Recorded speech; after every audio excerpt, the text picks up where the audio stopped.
Welcome to LOA Today. Walt Thiessen and life coach Wendy Dillard here. Today is Monday, February 19, 2018, 4 p.m. Eastern Time, your second daily dose of happy for the day. And Wendy, we're off to an inauspicious start, but it's going to get better from here on. That's the way I look at it. It can only get better. Absolutely. And we are picking up where we left at the end of last week, talking about the book, The Law of Attraction, the basics of the teachings of Abraham. We're on section 2, and we're on a subsection that's a pretty exciting one. It's called, I Am Now in My Creative Workshop. Now, last week, of course, we spent time talking about what it's like to be in the workshop, what you can do there. This time, we're actually going to do some affirmations that are in there. But before we get into the affirmations, I do want to get in a couple of good things that are going on. First, believe it or not, I actually got to spend almost all of my days so far on editing the book. And let me tell you, Wendy, it's looking really, really good. So far, we still have, I think, 4 or 5 stories that we're waiting on. But so far, we've got something on the order of, I think it's 46 stories in so far from like 36 authors. And I'm like grouping all the topics together. We're going to have a lot of covers. There's a lot of different kinds of topics going on. So this is coming together really well, I think. Cool. Can you give us a preview of maybe some of the topics? Absolutely not. No, of course I can. A lot of stuff on homes, believe it or not. A lot of house stories. Houses and homes and offices that people have manifested into their lives. I would not have necessarily suspected that was going to be near the top of the list, but I think there's like 6 or 7 stories like that, which is rather remarkable. People manifesting houses? Houses and homes, and one who manifested a new office that was her ideal office for her practice. So, nice. All kinds of stuff like that, which is pretty interesting. We have a couple cars stories, a couple of money stories, a number of health stories, health improvement and so forth, getting over illnesses and things like that. A lot of relationship stories, a whole bunch of relationship stories. Yeah, so a lot of good stuff going on in this book. It's going to be really something, and I'm glad that I'm finally able to really dedicate the time like I've been wanting to make this book work, because I think it's going to be a good one. Oh, sounds exciting. Yeah. So how about you? What's happening at your end? Anything fun going on? Anything fun? Well, today's my last day of vacation, because it's actually considered a legal holiday for our company because it's President's Day. Right, yeah. And so, it's interesting because I've always had this thing that when you take a vacation, there's an expectation when you come back to work where when you connect with people at your coworkers, they'll say, oh, what did you do? I hope you did something fun. And I just feel like I always let them down, or that I have to come up with something spectacular. And interestingly, I started not feeling great at the end of last week. I think I told you offline that I started getting kind of a scratchy throat. And it never amounted into anything major, but it's kind of like if you can picture, or, we've all experienced being sick before, but it's kind of like I've been sick, but without the major symptomology. The only thing that really led me to know I was really not feeling up to par is because I've just been really, just lack of energy, very fatigued. And so I've been like sitting down, laying down, taking naps, watching TV, doing a lot of nothing, although I did get some stuff accomplished, whenever I did have the energy. And I guess part of me wants to know what's going on, because I recognize that anytime you're not feeling up to par, it's an indicator of something. Right. And so far, the guidance that I've gotten is that because of the massive amounts of changes I've been making, that I've put a lot of stress on my body without realizing it. And this to me is a really big aha.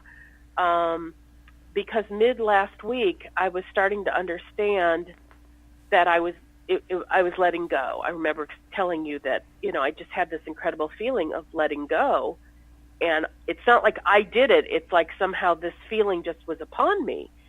And so I've been listening to a ton of different Abraham clips on YouTube, as well as the CDs that I have. And I've been really connecting with how essential it is to let go of the struggle.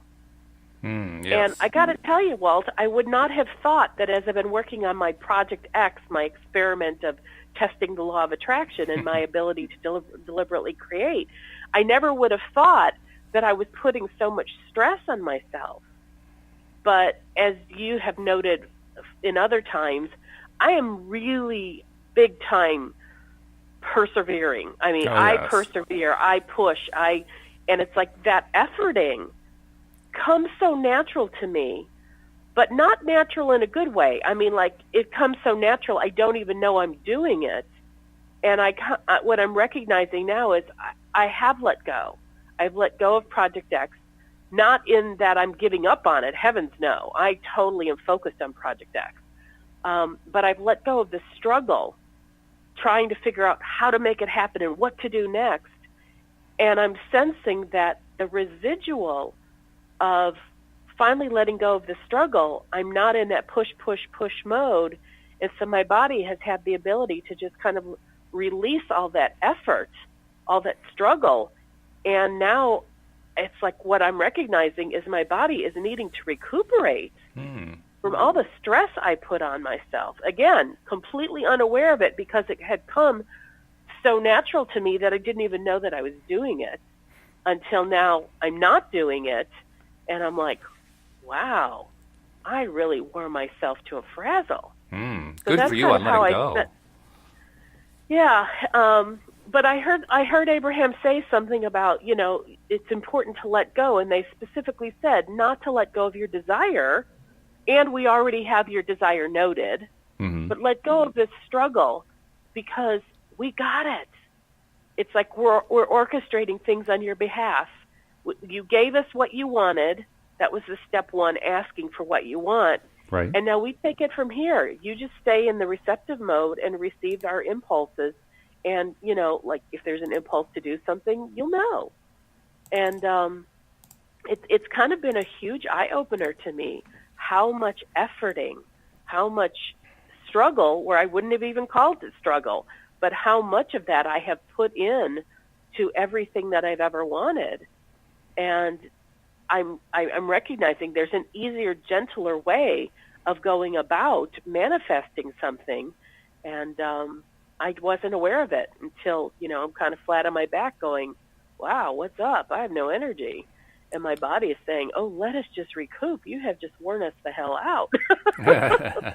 I tell you, I continue to be absolutely stunned and amazed at just how easily we all fall into the trap of push, push, push, of I got to make this happen, of I got to be doing something. I'm a human doing, not a human being. It's just amazing how easily we fall into that. I mean, I've been falling into that for years, for decades. Oh, my goodness. So, I mean, you have my sympathy. I know exactly what that's like. And boy, oh boy, to have a breakthrough like that, that is fantastic. To have the release, especially, I mean, we know that Project X is really important to you. And plus, you've shared a few other things with me offline. I know how important Project X is to you. So, to be able to release on that, that was really big.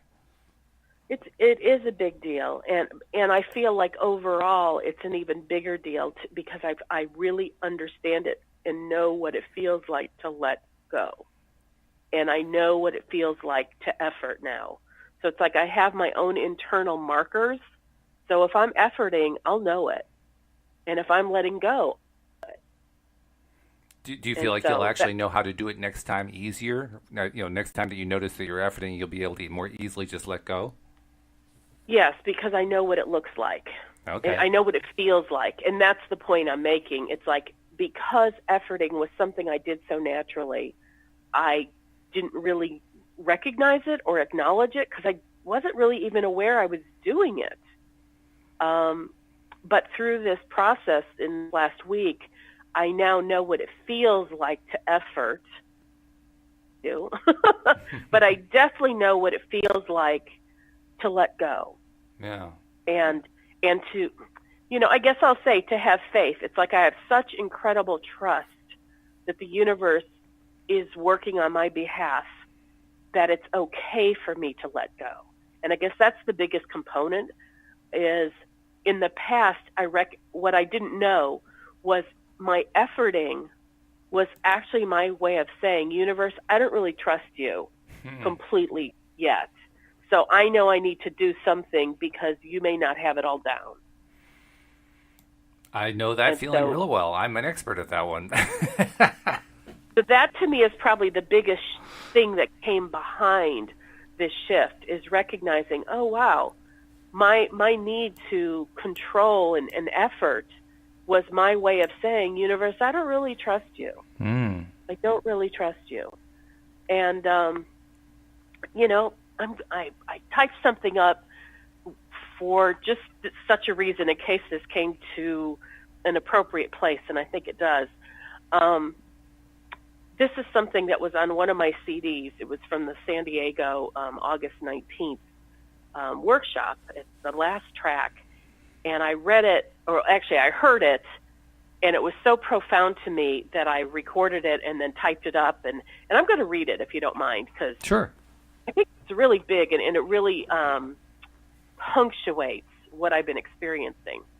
So this is Abraham speaking, and they are saying, we don't want to tease you by acknowledging that we know what's in your vortex and that we know how to lead you from wherever you are to those magnificent outcomes.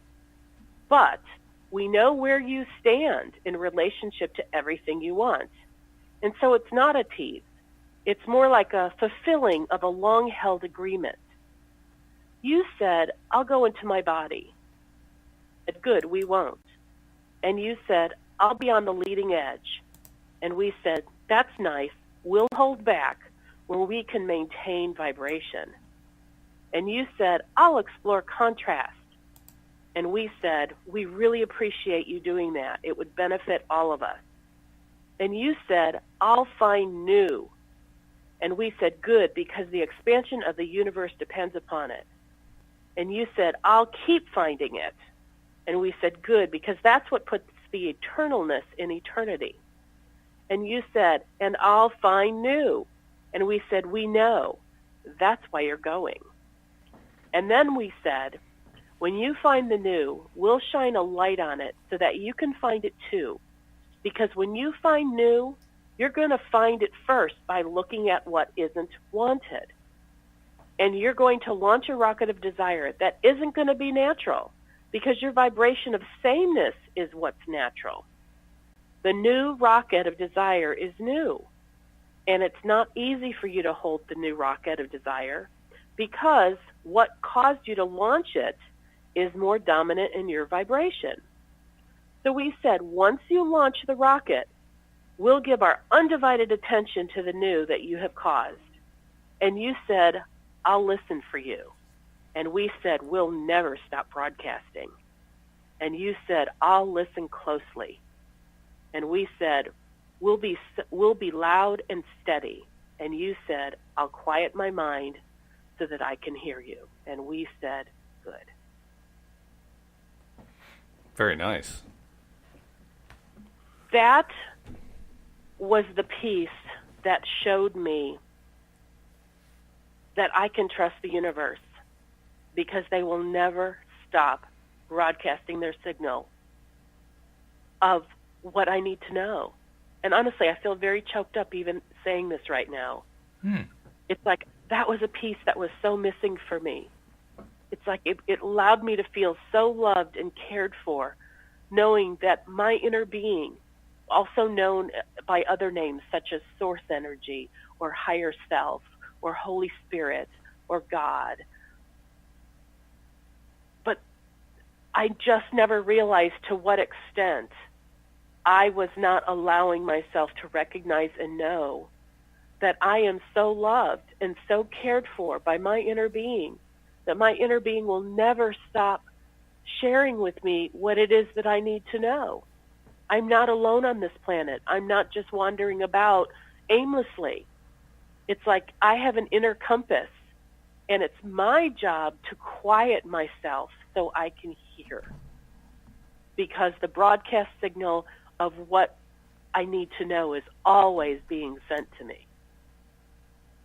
And I believe that because I didn't really trust the universe, that's why I felt I needed to help the universe out and keep efforting and make stuff happen. And when I really got this, I let go and went, I don't have to work so hard because I will never be without guidance. It is always available to me. So what does it feel like to have let go? Like the most incredible relief and peacefulness. It's like it feels quiet inside. It feels quiet. Whereas in the past, it felt like there was always like a motor running, if you will. It's kind of like, when your air conditioning system turns on and you hear it kind of the motor kick into gear. Right. And all of a sudden the silence goes to and then when it turns off, it goes, you just have an awareness of a deep silence. Mm-hmm. That's kind of the difference. Okay. It's like, in a way, both the silence and the sound of the roaring motor, both are kind of white noise, but there is a distinctive difference between when the motor's constantly humming versus when it's quiet. And so for me, it's an interesting question, Walt, that you asked it. It feels quiet inside, which to me it equates as a sense of peacefulness. And quiet is different. I mean, very different, it sounds like, from what you're used to feeling and hearing inside. Oh, yeah. I mean, like, I sleep every night with my ceiling fan on. I never turn my ceiling fan off in my bedroom. But when the electricity goes out and I don't have that slight hum in the background, the silence is deafening because that's how pronounced the silence really is. So it's like you don't pay attention to it like I don't pay attention to the sound of the ceiling fan. It's just always part of my background, and that's kind of how the efforting has been for me. It's just always a motor running in the background, trying to figure out how to make things happen. And all of a sudden, the motor's not having to run and the motor was me running, but now there's silence because, you have to get silent to listen and to hear that inner voice of the inner being. It reminds me a bit of when we, a number of years ago, visited some friends in Mount Snow, Vermont, which is a ski resort area. And they live very, very close to the ski resort. They have an A-frame and a nice little bungalow-type place that they live in.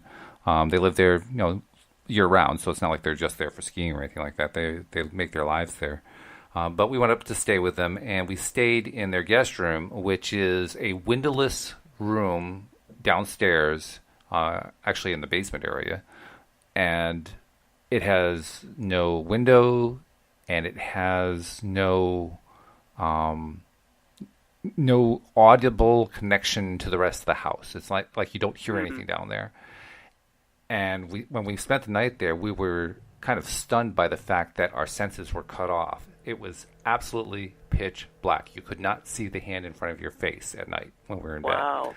And the sound was gone. The only sound was us talking to each other when we talked. And the rest of the time, it was just dead silence. So two of our main senses, it's like they were just completely taken away for a night. And let me tell you, it was a little spooky. It was a little strange. Put it this way. We didn't volunteer to go back to stay overnight anytime soon. Not that we don't like our friends, because we do like our friends. Just, no, that much sense deprivation was not really in our vocabulary. That's interesting. But that's kind of what I thought of when you mentioned how everything went silent. And I know something about what it feels like to have silence inside, because I actually prefer that. I like staying both, like if I'm in a room where I'm working, I like it to be quiet in the room. I like it because I'm so oriented toward audible that any sound just grabs my attention because it's just like my strongest sense. So having the quiet is really a good thing for me. So I can appreciate that. There's been times that like quiet doesn't feel good to me, but this is a kind of quiet that had an element of peacefulness to it. Yeah, that's what that sounds like. This is where, it's like where my whole body just was able to settle down and just be, where I didn't feel like I had to do anything, which is really a different space to be in altogether. Oh, yeah. Just to be. And I also recognize that having taken vacation this week was just such a perfect opportunity for my inner being to allow me to experience this, because I didn't have anything that I was required to do this week. Because if I was at work, it would be a whole different story, because, then it's like there are lots of requirements, and I can have a moment where, like, yes, I can get an epiphany even while I'm at work, but it's not like I can really sit and rest in it, where I've really had the opportunity to just rest in it. And it's like, it's okay to just be still. And it's like, wow. Very different feeling, huh? Yeah, I mean, because I would say since maybe Thursday, I haven't been, quote, doing anything actively on Project X. I haven't even been asking my typical questions like, well, what's next? What's next? What else should I be doing? It's like I haven't asked one question that would guide me toward doing anything. I have checked in, and I'll still ask every now and then, is everything still on track with Project X? And I get yes. I'm like, okay, so there's nothing I need to be doing? And I get no. I'm like, all right. So, that's kind of it for me as far as like what I've been doing since Thursday. Just I'm checking in with my inner being, just making certain that all's well. But I haven't been like struggling with the question of, okay, now what else can I do? What else can I do? Like a dog that's panting because they want to please their master so much. Yeah. And they're just like sitting at attention, like, what can I do? What can I do? What can I do? I think that's been me most of my life. Yeah, so, the experience that comes to my mind is a golden retriever who will keep fetching the tennis ball as many times as you throw it. Doesn't matter how many times it is. He's ready for it any time at all. Day, night, doesn't matter. And it's like the dog doesn't even require that there's a purpose behind why you keep throwing the ball out. It's like, it's just, what's the right word? It's like just hamster on spinning on the hamster wheel. It's just keeping busy. That's it. It's busy work. It's like when the golden retriever just keeps panting and wants something to do, and you throw the ball, you're giving the dog something to do. And then the dog fetches it, gives it back to you, and you throw it out, and you're giving the dog something to do. And in a way, it's kind of interesting, but that's what I've been asking the universe for. Just keep me busy. Just keep me busy. And so now here I'm going to ask the question, and why did I feel I needed to be busy? Well, because if I couldn't see any results, as long as I was keeping busy, it would distract me enough that I wouldn't go into doubt, worry, or concern. Isn't that interesting? Oh, yeah. Well, it makes sense, actually, in the context of what you were describing. And that's like news just in as we're talking right now. I'm like, holy cow. Busy work to distract me from going into doubt, worry, and concern. Oh, absolutely, yeah. Because I didn't have the trust or the faith yet to really know that my inner being has my back, or that God has my back, source energy has my back, that I'm cared for. Everything I need is being made available to me. It's got to be a little bit. It's got to be a little bit funny, kind of looking back in your past on this question too, because now as you look back, you almost marvel at all the different ways you kept yourself busy. Like you talk about a dog retrieving. I remember one time I was at a party. This is many, many years ago. I was at a party that a friend had invited me to on the shoreline of Lake Ontario. And I didn't really know many people at this party. Plus it was at a time in my life where I was not terribly gregarious. In fact, I was pretty much a wallflower, so I didn't make new friends very well at all. And so despite the fact that I'm at this party with all these people I don't know, there was absolutely no way I was going to go out of my way to get to know any of them, which was not particularly good for me. But nevertheless, it did set up an interesting scenario because there was a golden retriever there, and he loved chasing stuff, particularly into the water. Now, we're on the shoreline here. We're on the beach, right? And I saw the people had been throwing a tennis ball, and he was fishing the tennis ball, and so they kind of lost interest in it. But I picked up the tennis ball, and I was throwing the tennis ball, and he was swimming into the water and fishing it out, bringing it back. And then I said, well, let's see, let's try to expand this a little bit. So I found a stick, and I threw the stick into the water. He loved that. He ran after that stick like it was the last stick in the world, brought it back, put it at my feet, looked up at me expectantly. So I said, okay. So I threw it out again. He did the same thing, brought it back. So I said, well, let's just see how avid this dog is. So I got a bigger stick. This is like a 5-foot stick, right? Threw it out into the water. Instantly dashed after it. Came back dragging this stick. So I said, yeah, I bet you I can stop you. I saw a branch that had fallen off a tree. This branch was like 12 feet long. It had all these little branchlets off it all over the place. I mean, in order for him to carry this, he'd probably have to eat a full meal just to get the darn thing back on the shore. Took this thing, heaved it out into the water, and it starts floating with the tide down the shoreline. The dog is after it like a shot. I didn't see him for the next 20 minutes. 20 minutes later, dripping wet, he drags this thing up to my feet. Oh, my goodness. And he looks at me and says, okay, what now? How nice not to have to be the dog anymore. Yeah, I don't have to be dripping wet any longer. That's right.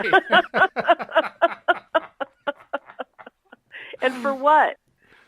Just to get my master's, like, good job, good job. Yeah, right.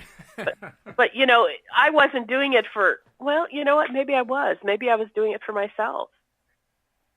Because I gave myself kudos for continually hanging in there and constantly being in motion and never giving up and having incredible stamina. Oh, yeah.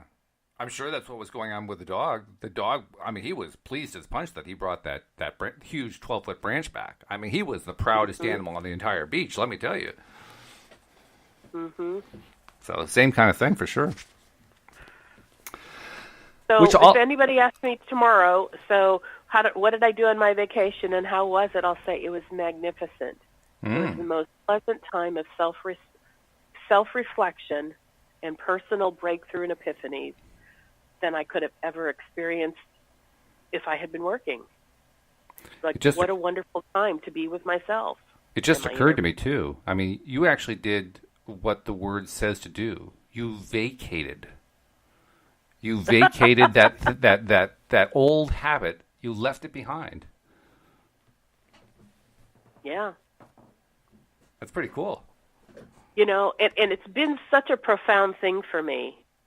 And because I've been because I've been so fatigued and haven't had the energy to really do a whole lot, it's almost like that has, that feeling non-motion is sort of anchored to the letting go of the struggle, is non-motion, because I've been in a state of pretty much non-motion for several days now in a row, 4 or 5 days. So. Very good stuff.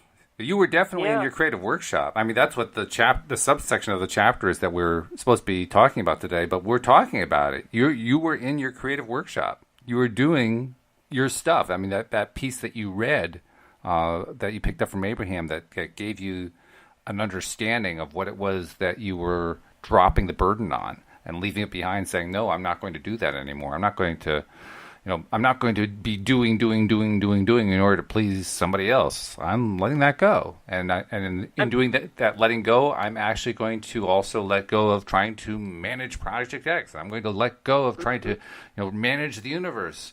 I'm just going to let it do what it needs to do. That piece that I read out loud that I got from the Abraham CD, for me, it so clearly defined what's my job and what's the universe's job. My job is to go out, explore, and define what I want and do the asking. That's my job. And that's step one. And then the universe's job is, hey, we got it. We're going to hold the vibration steady of the new rocket of desire that you have launched. And then it's your job, like my job, your job, human's job, right, to get silent and listen. But it's like there's a back and forth exchange. And I remember last week you were asking something about, like, well, what's my part in it? Like, you don't want to believe that, we just show up here and it's predetermined, everything that's supposed to happen to us and our inner being is just going to, like, guide us around. And, like, we have no part in being here. And I think part of you kind of mentioning that to me, a little bit online, a little bit offline, was kind of in my consciousness as I was kind of going forth this week. And I was like, yeah, I don't want to feel like I'm predestined and, I show up and my inner being is just going to drag me around and tell me what to do. But it's like I got a much better understanding that they're saying, no, you go out on the leading edge. Hello, human who shows up on planet. You go out onto the leading edge, which is planet Earth, and you sift and experience things, and you decide what you prefer. And once you know what you want, we'll take it from there for the next segment. And then we'll help you to, move from, because they said it's not easy for us when we're living in a contrasting situation that we don't like, even though that's the very thing that produces the rocket of desire of what we prefer. It's not easy for us as humans to immediately abort the negative feelings of where we are and ride the train on, okay, here's the thing we prefer. Yippee, we're heading that way. No, it takes us a while because, either we're in pain or we're in anger, but there's some negative stuff we've got to shrug off before we can move into the good stuff that we're preferring. Yeah. And so I kind of saw that there's a back and forth between us and our inner being that we ask, they say, okay, we're going to hold the vibration of the new stuff that you prefer. And then, you human, it's your turn to get in the receiving mode. And when you're open, then it's our turn and we're going to tell you exactly how to get the thing that you want. And then you human, you receive it and rejoice in it and have fun and then start all over again. Mm. And I kind of recognize that there's this give and take. There's not even give and take. It's just we work together in tandem. We're also co-creating with our inner being as well as co-creating with other humans on the planet. And I kind of like that there was a lovely dance that those, our inner being is not physical. And so there's a vantage point from non-physical that can help us dramatically because we have limited sight, limited resources being in our physical being. And so it's what a beautiful dance and cooperative synergy that we have within our inner being. And I believe that's another thing why this thing that I read was so impactful for me, because I recognized how we do it together. So I'm not alone, and my inner being is not the guide telling me what to do. It's we do it together. And when we each are doing our piece, then there's a beautiful synergy, and things can happen very quickly. And another thing, since I've been tired, I've been watching movies and watching, my DVR is finally getting knocked down because I'm watching things and being able to erase them. But it's I'm watching some good stuff that has allowed me to connect to all the things that I desire. And what, one of the phrases that kind of has been internally going off for me is, Wendy, everything you've ever wanted is on its way to you now. I mean, everything. I'm in a space where everything is now open to me. And it's wow. And there's nothing more I have to do. And if my inner being needs my help on something, or I need to make a phone call or Google something or go to a store, whatever, I'll know. And then I get to do that part because I love to do that part. But in the meantime, it's letting go of the struggle is such a phenomenon for me. Oh, yeah. Because there's letting go of the struggle, but simultaneously, I could let go of the struggle because I really trust that everything's under control. All the things that I desire, they're on their way to me. They're on their way. I've done the asking. That was the biggest part. That was the thing that set the rudder, so my inner being knows how to, pull together the cooperative components to help bring it about. Wow. It's very cool. Quite magnificent. Yeah. Yeah. So let me, well, first of all, I want to remind people, before I forget, that, a few things. First of all, I want to remind people about the Tuesday night show that we've added to the schedule, where Tom Wells and I come on at 9 p.m. Eastern Time on Tuesdays for those people who've always wanted to call in, but for whatever reason they just can't do it during the day. So we figured, okay, let's give people a time when they can call in during the evening hours. That's 9 p.m. Eastern Time, by the way. I don't know if I said that. But call in during the evening hours and just talk about whatever it is you want to talk about. Maybe you have your own win you want to talk about. Maybe you want to just share some ideas from your perspective about law of attraction. Maybe you have something you're looking for some advice on. It could be almost anything. But we really want people to feel encouraged to take advantage of the fact that Tom and I are here on Tuesdays, 9 p.m. Eastern Time. And to access us, just go to the webpage at loatoday.net. That's where you can listen live, first of all. And second of all, that's where you find all the information for how you connect, because we have this great new platform called the Zoom platform, and it shows you how to click a link and download an app, and boom, you connect right in, and then you can talk to us. So, and you can do that during the day too, by the way. You can call us at either the morning or the afternoon podcast, Monday through Friday as well. So it's not like you have to call Tuesday night, but we make it available for those of you who can't do it during the day. I also want to remind people, if you have not yet subscribed, please do subscribe and share. Again, all the instructions are now on that page. I don't even have to go through it, Wendy, anymore. I don't have to go through the instructions. It's right there on the webpage. It's right on loatoday.net. I saw that you did. Yeah. That's so cool. It is so cool. And then the share part is there, too. I have a bizarre question for you, Walt. Okay, a techie sure. thing.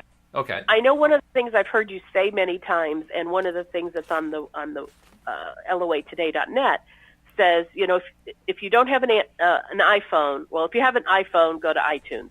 And then it's like, if you have an Android, go to Google Play.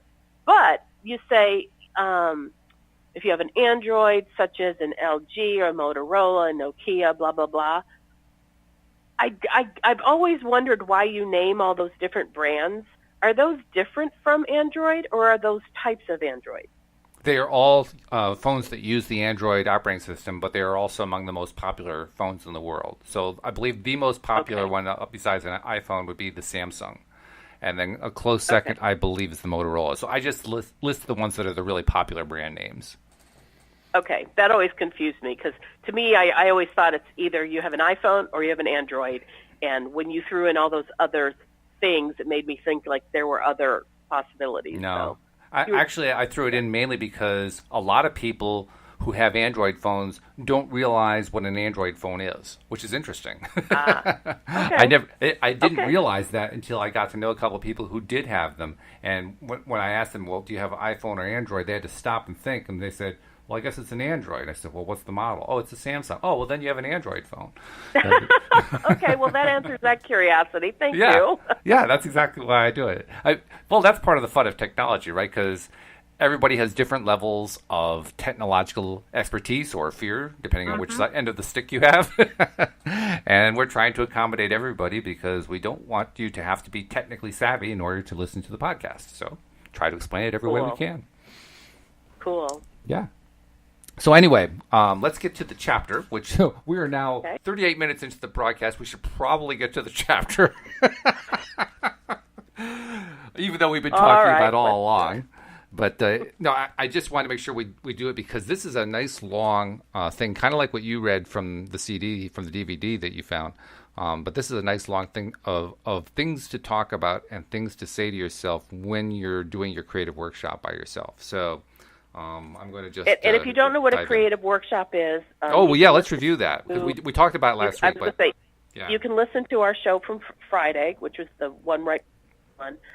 Or I'll just kind of give a brief summary. Yeah, do that. Which is Abraham suggests you kind of notice different things in your life, things you observe that you really like, and then when you get into your creative workshop, which is really just a quiet space that you spend maybe 15 or 20 minutes, and you kind of take each thing that came to your attention that you really like, and it's where you get to milk the feelings of what it would feel like if that was something that you manifested. And this is for the purpose of kind of teaching us how to focus on something with our feelings so that we could get our feelings in a place that we can broadcast the signal so that it can come to us. Even though the workshop itself is not specifically for the purpose of manifesting, but, if you do it really well, you probably will manifest the things that you play with in your creative workshop. Oh, absolutely. In fact, I actually think of the workshop as, well, yeah, partly to manifest stuff, but I think of it as a way to get myself into that higher vibration, the good feeling place. Because that's my main goal. If I can feel good, that's I've already won. Regardless of what manifests, I've already won. And if I can stay there, then I've won even bigger. So that's my motivation. But when you say feel good, I think that's very generic, because I think this is like feeling good in specific areas of your life. Yes. Oh, like yes. You feel good. Like if you happen to notice, a coworker getting a bouquet of flowers, and you take that into your creative workshop, and you focus on how good it feels when you get flowers and how special you feel, et cetera, et cetera. Yes, of course, that feels good, but it's something. It's a feeling that's tied to a specific type of desire. Yeah, it's feelings associated with life, with all of the aspects of living, not just abstractly feeling good outside of it. It's being part of life and enjoying the life. Mm-hmm. So anyway, so I just wanted to get more specific. That's good. Yes, you're going to feel good, but it's not just about feeling good. It's about feeling good in specific ways. And I think that actually becomes evident as we read the chapter. So let's get into it. It says, and now you are feeling happy. Oh, that was one of the prerequisites. You have to get yourself into a relatively happier place before you even try to do this. Otherwise, you're wasting your time. If you start from a point of depression, that probably is not your best point of starting, don't you think? I agree. So now you are feeling happy, and you are sitting someplace in your workshop. Here is an example of the work you may do in your creative workshop. It says, I like being here. I recognize the value and power of this time. I feel very good to be here. I see myself in a sort of total package, one that I know is of my own creating, and certainly a package of my own choosing. I am full of energy in this picture of myself, tireless and really moving through life experience without resistance. As I see myself gliding about, moving in and out of my car, in and out of buildings, in and out of rooms, in and out of conversations, and in and out of life experiences, I see myself flowing effortlessly, comfortably, and happily. I see myself attracting only those who are in harmony with my current intent, and I am clearer and clearer in every moment about what it is I want.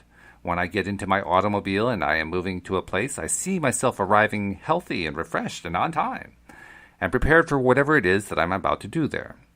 I see myself dressed to perfection in just the manner that I choose for myself. And it is nice to know that it matters not what others are choosing or what others are even thinking about what I am choosing. What is important is that I am pleased with me, and as I see myself, I certainly am. I recognize that I am unlimited in all facets of my life. I have a bank account balance that is unlimited. And as I see myself moving through life experiences, it is exhilarating to know that there is nothing that I am choosing that is limited by money. I am making all of my decisions based upon whether I want the experience or not based upon whether or not I can afford the experience. For I know I am a magnet who attracts, at any point, whatever prosperity, health, and relationships I choose. I choose absolute and continuing abundance. For I understand that there is no limit to the abundance in the universe, and that by my attracting abundance to myself, I am not limiting another. There is enough for everyone. The key is for each of us to see it and want it, and then we will each attract it.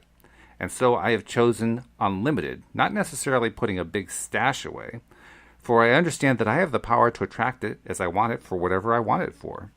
And as I think of something else that I want, the money flows to me easily, so I have an unlimited supply of abundance and prosperity. There are abundant aspects in every area of my life. I see myself surrounded by others who, like me, want growth, and who are drawn to me by my willingness to allow them to be, do, or have whatever they want, while I do not need to draw into my experience those things that they may be choosing that I do not like. I see myself interacting with others and talking and laughing and enjoying that which is perfect in them while they enjoy that which is perfect in me. All of us are appreciating one another, and none of us is criticizing or noticing those things that we do not like. I see myself in perfect health. I see myself in absolute prosperity. I see myself invigorated with life, again, appreciating this physical life experience that I wanted so very much as I decided to be a physical being. It is glorious to be here as a physical being, making decisions with my physical brain, but accessing the power of the universe through the power of the law of attraction. And it is from this marvelous state of being that I now attract more of the same. It is good. It is fun. I like it very much. I will leave this workshop and I will set out during the remainder of this day to look for more things that I like. It is nice to know that if I see one who is prosperous but sick, I do not need to bring the whole package into my workshop, just the part that I like. So I will bring the example of prosperity and I will leave out the example of sickness. My work for now is done. Now, I'm not sure if I could do all that on the spur of the moment in my workshop, but that's a good thing to aspire to. Yeah. I was going to say that's a total Abraham rampage if ever it really there is one. Oh, my goodness. Now, one thing that I did find fascinating in there was the whole thing about unlimited abundance. I have a bank account balance that is unlimited, and I see myself moving through my life experiences. It is exhilarating to know that there is nothing that I am choosing that is limited by money. I have had conversations with many people, including co-hosts on the show, who have suggested maybe that's reaching too far. Maybe that's beyond the level of belief. And yet here they are actively saying, believe in the unlimited abundance. So I want to ask you, what's your take on that one? I can't imagine anybody who believes in law of attraction saying that this is beyond belief. I totally believe this. I have been affirming this for years and years and years before I even knew Abraham. I totally believe this.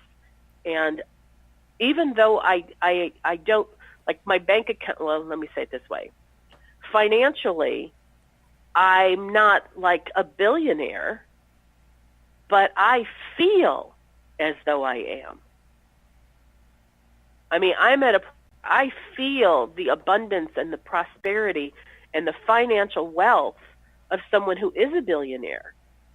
And there's very little that I don't feel like I can buy. I mean, I pretty much buy anything I want. Now, granted, I don't have a billionaire's lifestyle yet. Well, one of these days, who knows? But, I knew that the most important thing for me was to reach a point where the feelings of abundance was such a part of just who I am, that I knew that once I reached that place feeling-wise, that being a billionaire was just the next logical step. It's also interesting, too. They note that it is not like you have to stash the money away. That's what I think of with a billionaire. They're stashing it away. They're stashing all these resources all over the place. You don't really have to stash it. I mean, when you really get to that place, just as you're describing it, it sounds like you've actually gotten to the place where you just feel it's available anytime you want to reach for it. Yeah. It's not like you have to hide it away or something. Sitting on my butt this week, guess what I've been doing? What's that? Online shopping. Okay. So I've been spending money, and in my old way of looking at the world, I would have said I'm spending money I don't have, but that's not true. As a matter of fact, the moment I put it on my credit card, I paid off that credit card, and then I spent some more on it, and I paid off the credit card. There's money in my checking account to cover that. And I look at what's in my checking account, and I'm like, yeah, barely made a dent in it, and besides, payday's around the corner. So and then I got more in my checking account because payday happened during this week, and it's like, yep, just like I thought. My balance hardly ever goes down anymore. So you're not doing what some people do where they say, okay, I'm going to practice this law of attraction even though I'm deep in debt, and I'm just going to spend the money like a drunken sailor because I know that the money's on its way. You don't do that. No, because I've worked my way up incrementally, step by step, where first I got out of debt. Yeah, I had a mountain of debt, but then I got out of debt. And then I want to learn how to live where I can pay off anything that I want to buy. And I just happen to have had a habit where if I spent the money, then I could always manifest a way to create the money to pay the bills. And I went, okay, well, I've gotten really good at that. Now let's see if we could do it the other way around. Let's see what happens if I create the money first and have the money just sitting there. And then when something comes to mind that I want to buy, I already have the money. That's where I'm at now. It's really fun. It sounds fun. It's totally fun. Like I said, though, didn't happen overnight. And when I do spend money, now, granted, I love a discount. I love to buy everything with a coupon.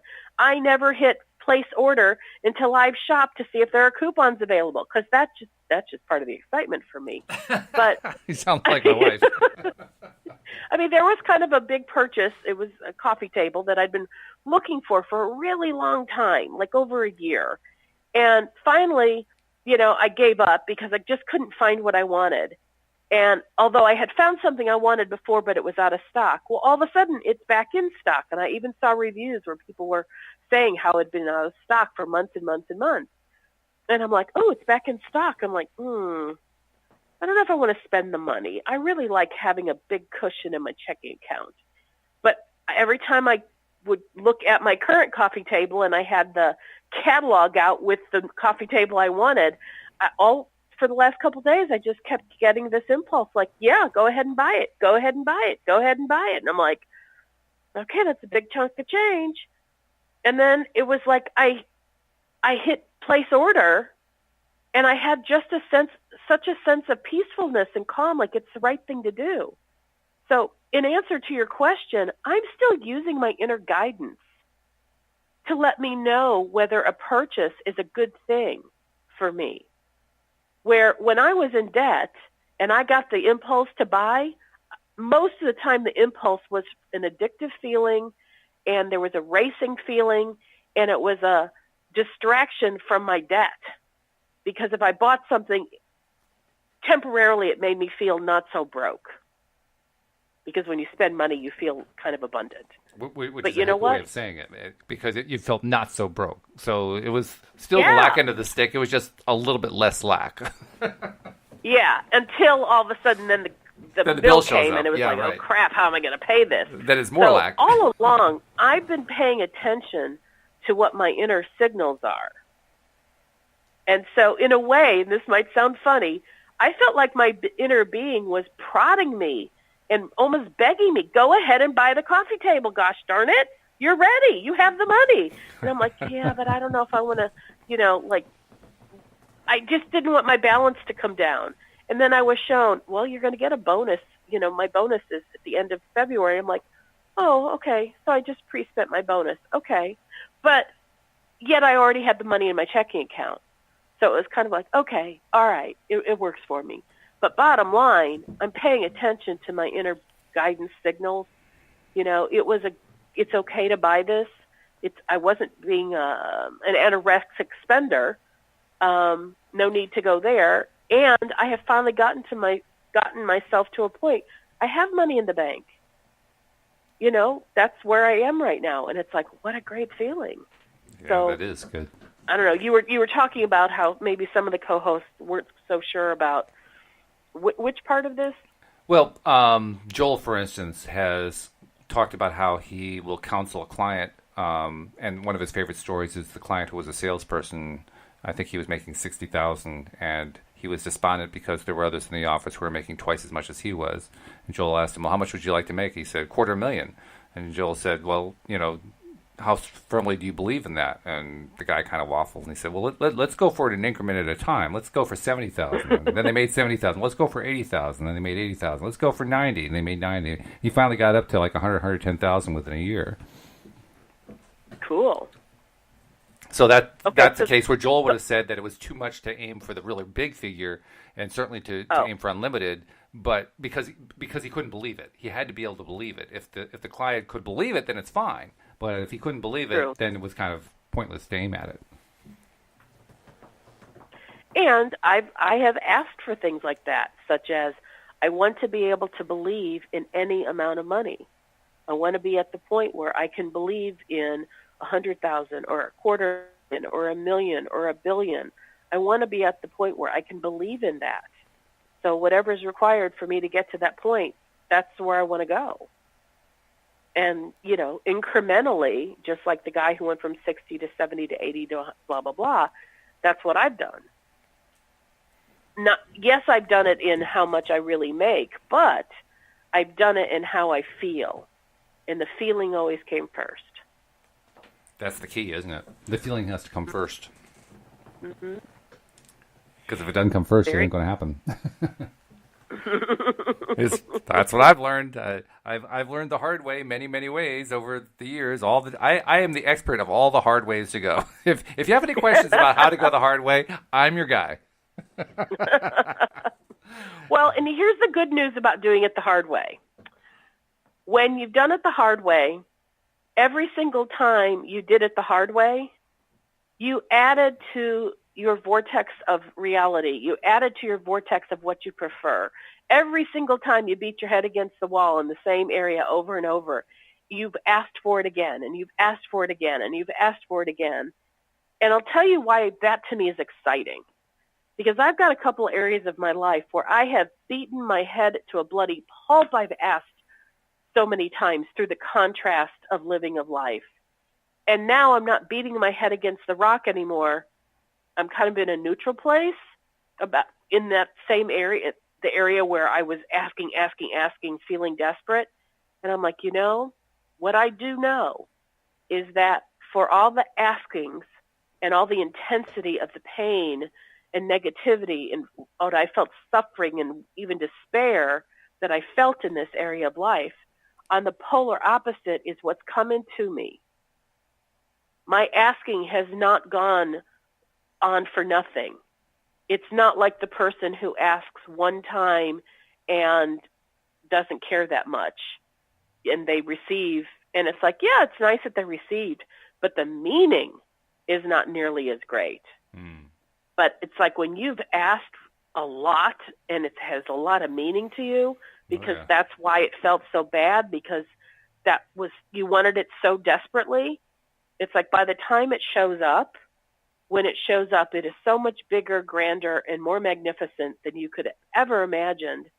And the delight and satisfaction level is so much deeper and richer than the person who never had an issue with it to begin with.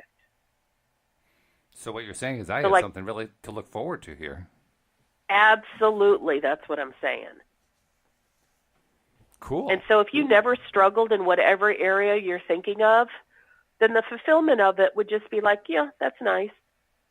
But when you've really struggled, when it shows up, when you're receptive to it and you no longer have any resistance keeping it from you, when it shows up, the satisfaction level is like off the chain.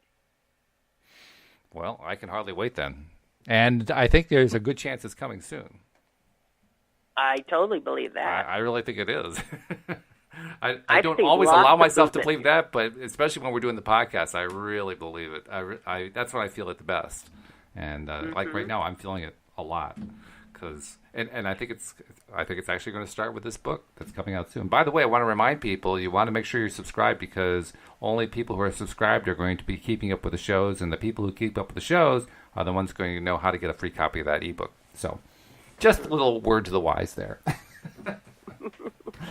Just a little bit of a tease. And just like you had mentioned right before that little marketing message about the book, when you were talking about how when you're in the podcast with me or one of the other co-hosts, your belief of what is coming to you feels that much more amplified.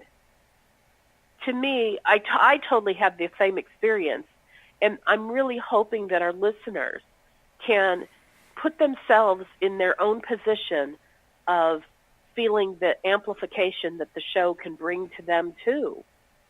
It's not just we're not just talking to talk at anyone, and it's not just we're talking to ourselves, but we're talking with at least I believe, with the intention that those who listen can be a part of what we're talking about. Where if Walt says something about what he wants, as a listener, go, I want that too.